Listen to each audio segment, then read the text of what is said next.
Hi, Dr. Leskovar. Thanks for joining the MRFimpacts team today. We wanted to talk to you and learn more about your work on a multi-state research project that's improving seed quality. So starting right off with the first question, why are high quality seeds so important?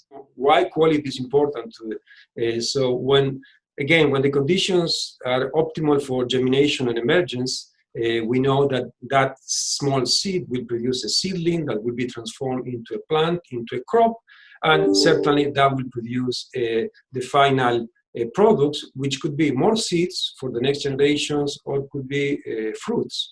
And ultimately, that is the importance, is that they're the source of the food sources that for us, the consumers, to enjoy every day in the plate. And the other aspect, obviously, seeds can be used for other purposes, like biofuels, can be used for natural products. They're rich source of a lot of phytonutrients.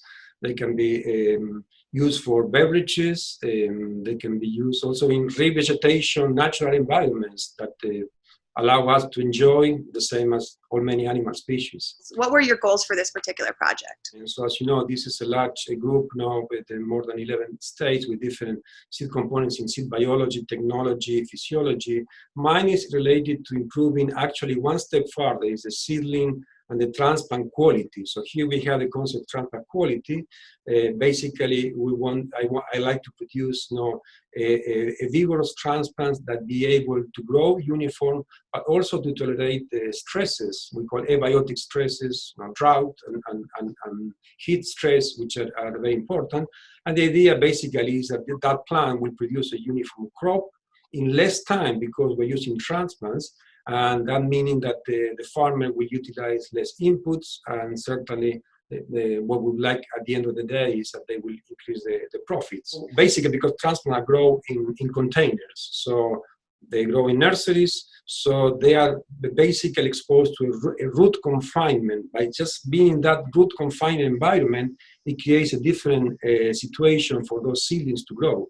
So in our group, my group, what I've been looking into is improving the root system. Can you tell us a little bit about your background and what got you interested in this field of study? When I was a child, I got an appreciation for seeds, for kids, but also for humankind. So to me, seeds are the foundation of our daily, part of the foundation of our daily food.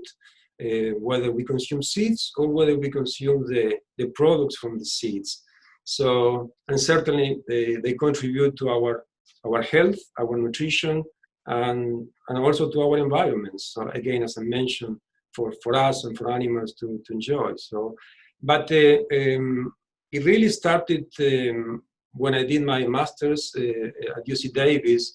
There was a time when and where I was intrigued how seed biologists involved in this multi-state regional project were able to improve, manipulate the time of germination and the speed of germination by controlling the water uptake on the seeds.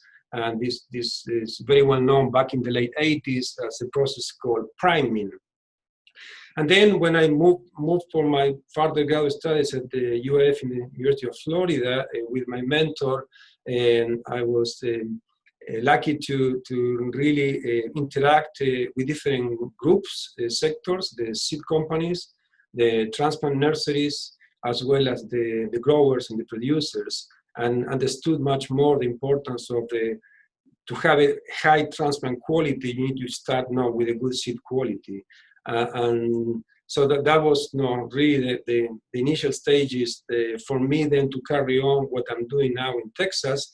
I continue my interest in that area as part of my research, and actually was re-energized when I joined this multi-state regional project. This was fascinating to interact with my colleagues through many years, to really learn collectively and apply to improve, again, seed performance. Can you tell us a little bit about what your research involves in the day-to-day? In general,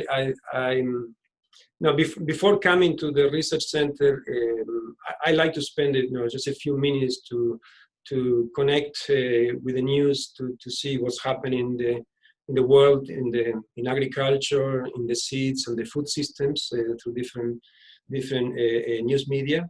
And then after arriving at the center, depending on the season, if it's if it's in the mornings or in the mornings in the fall and the winter, or in the afternoons in the summers, I try to concentrate in proposals and papers and reviews, and also connecting with the stakeholders and certainly colleagues that are not only in the US but in the world.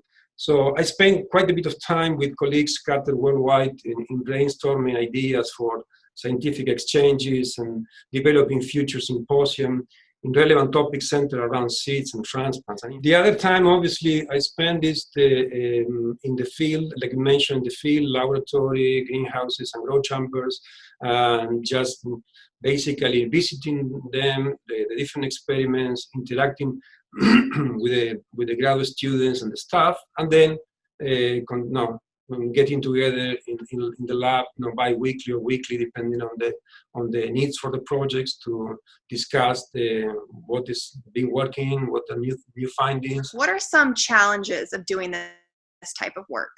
Yes, there are some challenges. I mean, mention first the funding. So basically, this seed research has been lagged behind in terms of the public funding support for research as compared to other disciplines. So this certainly makes difficult to plan for resources and the deliverables that we want to achieve, for example, mid or long term. The second one is it relates again to research capacity, and that means is the decrease in the seed biology, seed scientists in the public institution has been a big toll.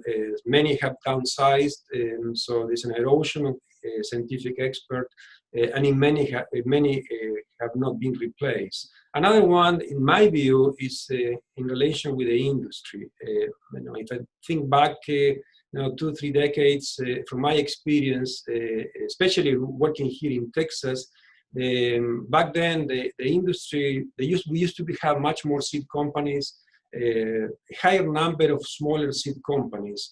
So that allows to have a much better interaction between them, exchange seeds, provide support. So it was much fluidity, and then it was more easy to get in contact.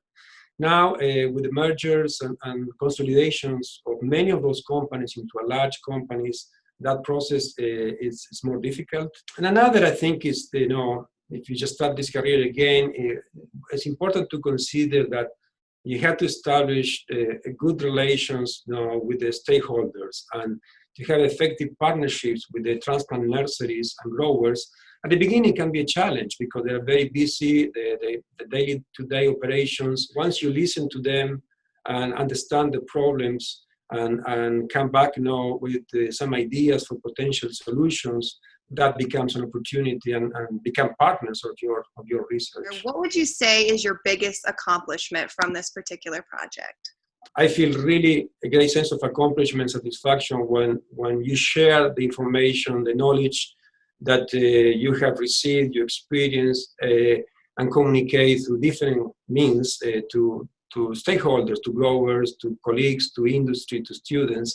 I think that in general terms is a good accomplishment that for me. But we're looking at ways of improving the fine root systems in those small cells in the containers, and been working with the application of some biostimulants that provide extra carbon in the root system, and that modifies the root architecture. And we are seeing that these transplants are able to be more tolerant to drought stress and heat stress, and be able to produce even more as compared to those plants that are without these unique substances. This is kind of exciting, and it's relatively new, So we will explore more. How does this research impact the average person?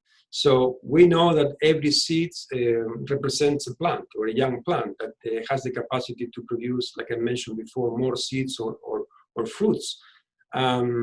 These fruits are going to be harvested, stored, transported, distributed to retail markets, again, for consumers to have access to this food, to have access and consistent supply of this food. So I was just think about, for example, just one tiny seed, like a tomato seed, based on our research, and in tunnels can produce easy 20 to 30 pounds of highly nutritious tomato fruits. And that equates to about 60 to 90 servings of tomatoes per day. So that's an incredible. So from just one tiny seed to this volume of fruits, the fruits that we collect and we consume, it starts from the seed, and it has to be high quality. And to have that quality for a consumer, it's important to know that behind what they consume, there is a tremendous amount of research and development that occurs behind the scenes that the normal consumer don't see that. Thank you for joining us. It's been great hearing more about you and your work with this multi-state project W-3168, and we look forward to sharing these impacts.